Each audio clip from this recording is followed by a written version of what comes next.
Hey, what's up YouTube? It's me, Nicole, and I am back after all this time of not making videos. It's been a very long time, but I figured I'd come on today and talk to you guys because I feel like this is something I've always wanted to do, and I'm trying to find myself and trying to find my passions and my hobbies. And one of the many things that are one of my passions was vlogging, and a desire to want to kind of like capture my life and share it with everybody else, because you never know if there's something that you could help somebody with. So there has been a lot of things going on in my life in the last year. I know back when I used to vlog, I was dealing with my husband's cancer and everything and working, and it was just an overwhelming time, but he is cancer free now at this time, and he has a permanent colostomy bag and some other issues related to it, but other than that, he's healthy, and that is a blessing on top of everything. So, but in the beginning of the year, a lot of things happened to me. I was doing the keto diet because you know how one of my main things was to lose weight, and you have to forgive me if I'm not looking straight at you guys. I'm also working at the same time, but I was doing the keto diet and I was actually doing really great at it. I was very happy with it. The results were amazing. And one night after eating a salad, I got this incredible, horrible cramping in my upper abdominal. So severe that I could hardly walk. I tried to get my husband to help me out, but that's another story. I ended up calling the ambulance and went to the emergency room. And nowadays, the emergency rooms, if you go in the ambulance, it's not really a big deal, you know? So they put me in this little waiting room, and they set me up for IV. They did some blood work and everything, but I sat there for hours and hours at a time in pain.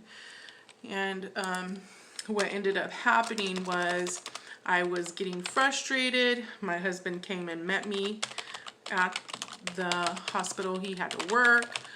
He was just going back to work. And so I told the nurses, like, get me out of here. You know, I don't want to stay.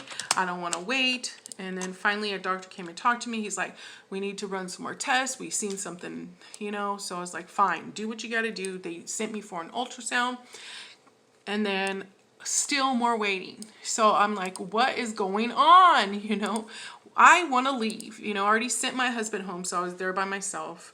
And finally, the doctor comes to me, and I'm like, oh, I get to leave. And he's like, actually, no, we have to admit you because you have gallstones, and they are blocking your liver thing, or the duct to the liver or something. And it was my liver readings were really high, so they admitted me, and I had to have emergency gallbladder removal surgery. So that happened. And then, which has changed my whole world actually, because has caused so many stomach issues and things like that. So it's just been really, ever since that, it's been really crazy. I still have to go see a gastrologist, but because I'm so busy, I have not went to that appointment, but that's another thing. Shortly after that, I started to have intense, which I've had for a very long time, lower abdominal pain. It was excruciating. It was mainly behind a period. You know, I would have it and then I would have a period, but my periods were 4 to 5 months out. So I wouldn't have one for up to 5 to 6 months, and then I'd have one, but that pain was consistent almost like every other month. Sometimes it was worse, sometimes it was not so bad. But the reason behind that, because I had the procedure where they burn the inside of your uterus for endometriosis. I think that's how you say it. I'm not good at saying that stuff. Anyway, so I went and I seen my OB and I told him, I've tried all the things that you've asked me to try, birth control pills, all that things. Nothing's helping. I really want to have a hysterectomy. And he said he didn't see why I couldn't. So he sent me to another doctor because he was older and he doesn't do those procedures anymore. And I ended up having a hysterectomy in April. So on top of that, after having my hysterectomy, I started having hot flashes because I had everything removed.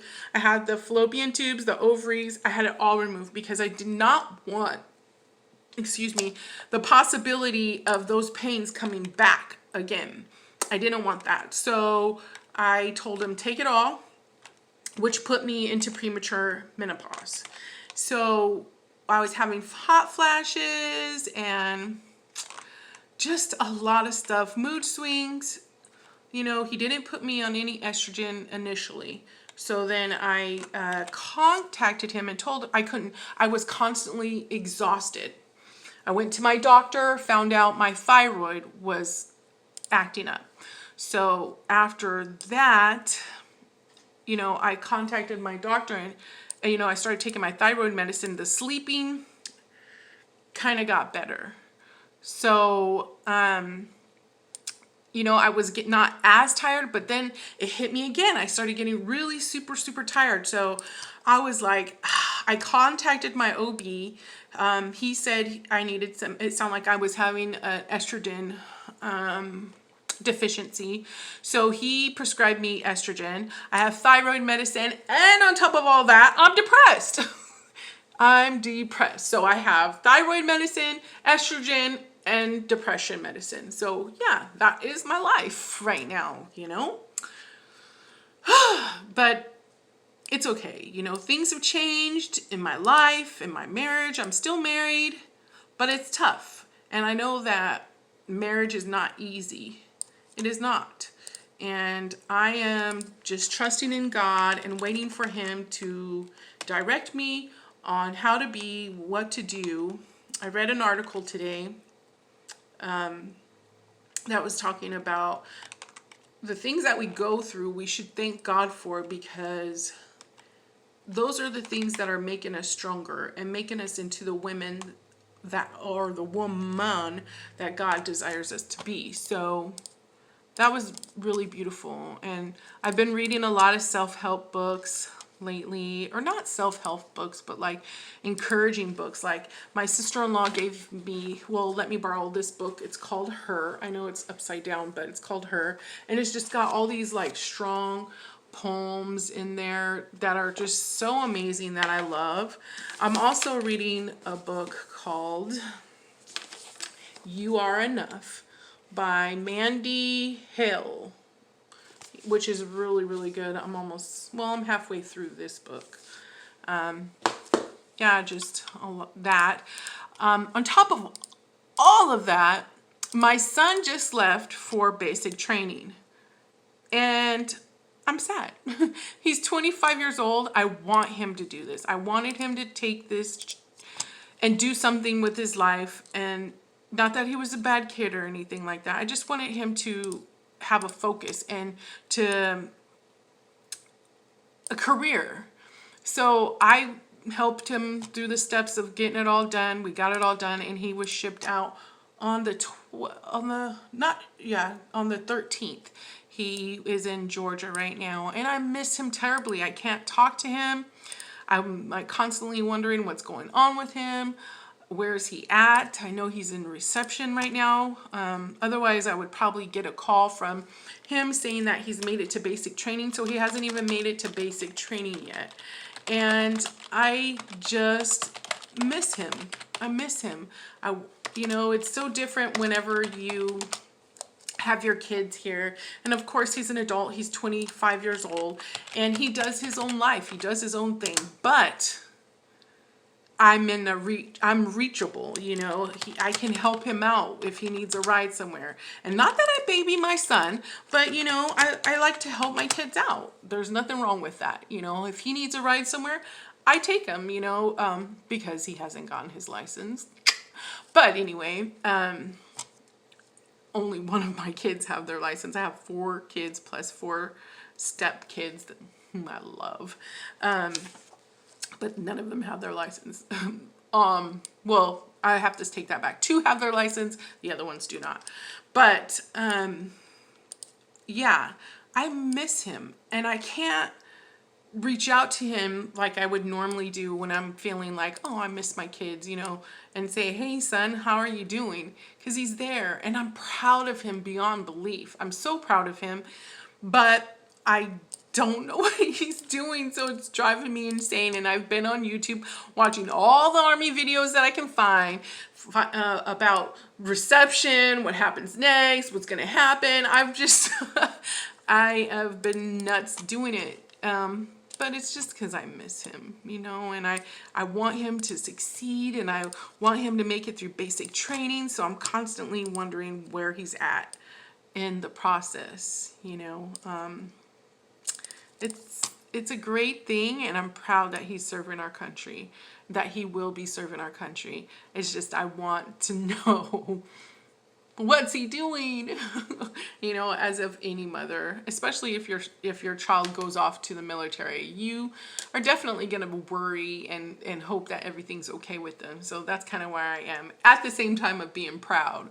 But yeah, that has kind of been my life, you know, and on top of all of that, I have gained tremendous amount of weight, you know. Let me show you what I look like right now. I know I did a video before of where I was before, but I have this new thing.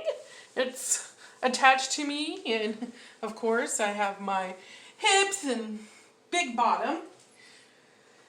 But that is like the root of a lot of, not a whole bunch because there's other factors, but a lot of the reason that I'm depressed because of how my body looks. And everybody tells me, oh, you carry it well, you don't. But when I see pictures of myself, it's devastating. I never imagined this for my life, not ever, that I would be overweight, because I never had an issue with weight. And it's okay for those women out there that are overweight and they're proud and happy about their bodies, and I desire to be that. And sometimes I am.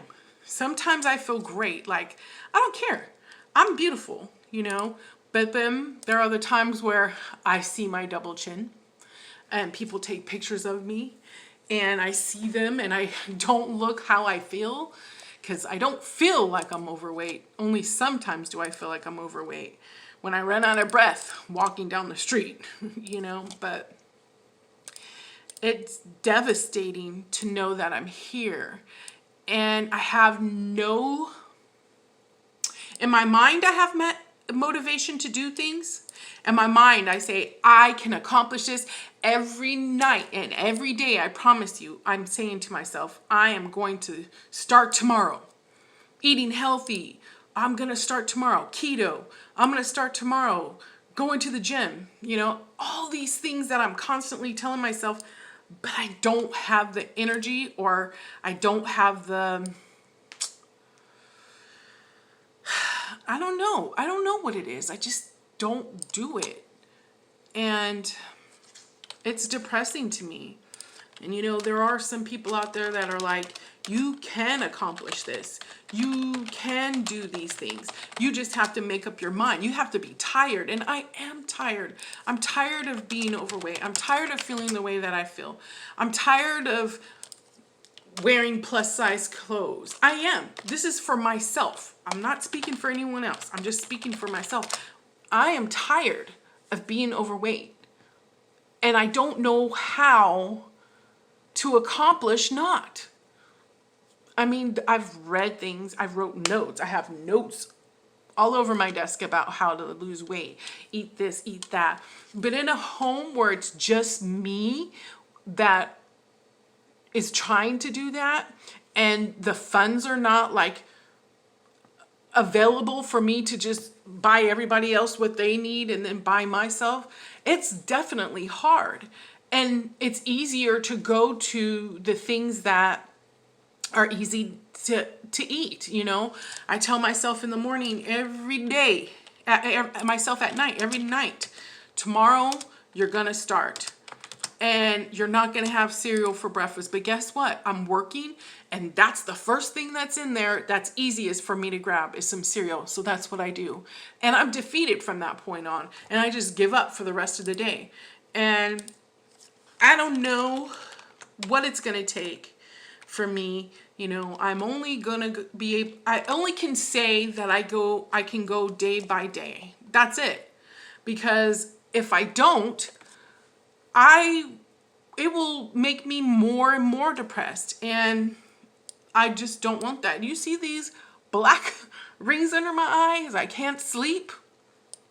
I'm up all night, and then I have to get up and drive and pick up kids and, you know, do all this stuff and work. And I just, by the time I'm done, I'm so exhausted, so tired that I just don't have the energy to do the things that I need to do. And it might be an excuse. Some people will definitely say it is an excuse. I don't know what to do.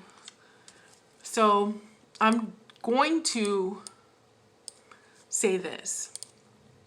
I am definitely going to try, especially because for my son's graduation, I have to get on an airplane, and I don't, for the very first time, my first time on an airplane, and I don't want to be on that airplane sitting in a seat and them telling me I need a extension to sit on the seat, or that I have to pay more to get another seat. I don't want to do that. I'll be devastated if that happens. So I have to lose weight to be able to go do this and see my son at graduation, because I don't want to miss it at all. So this is just going to be my journey. I'm going to do my best to upload videos often, and this is just going to be my journey to doing my best, trying to figure out this weight loss thing and try to make it a part of my life daily. Am I going to succeed? I want to. I definitely want to succeed, but only time will tell what's going to happen. And I just hope to be able to take you guys along for the ride so that you can see my journey and hopefully be encouraged or give me pointers. I don't care, any of it. Just, that's what I'm going to do. So I'm going to let you guys go for now.